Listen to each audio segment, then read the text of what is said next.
Hi, this is Fred Zeglin. I have a set of rifle reloading dies here, a 2-die set, that are cut away so that we can see the internals of these dies and understand how they work. This is the sizing die that I'm pointing at now, and the opening of the die is always beveled just a little bit so that we won't scrape brass during the loading process. Remember that your fired case is a little bigger than the sizing die, and that's the whole purpose of using it, is to shrink that brass back down to factory dimensions. The first part of the die is the body area.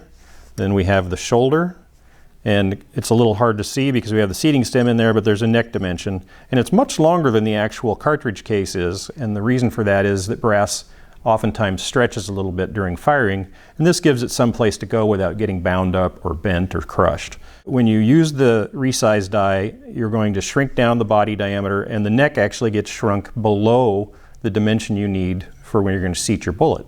So when you start to extract that case, as it pulls down, the case neck is going to get to this button, and the button is the correct dimension to make the brass come back to the right dimension to seat a bullet in, which is obviously a little smaller than the diameter. So if it was, say, a 30 caliber is 308, this ball is going to leave that case so that it has maybe 1 or 2 thousandths of neck tension to grab the bullet.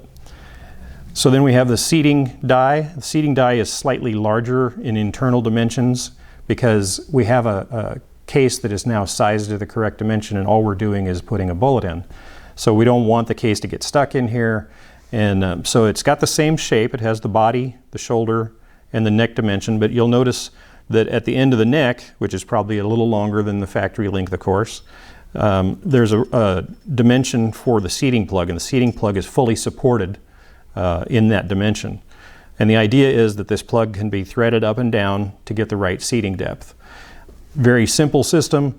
I know when guys start reloading, they're worried that it's a real complex process, but really the basics of reloading are super simple. You can learn it in about 10 minutes, and you'll probably spend a lifetime from there on learning the tricks to get you the best accuracy and move on to more exciting parts of the reloading process.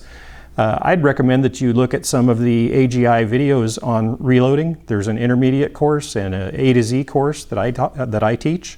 And I even have a Wildcat course that I did for AGI. And if you really get into making your own cartridges and doing stuff that's far advanced from the basic dies, that's the place to go.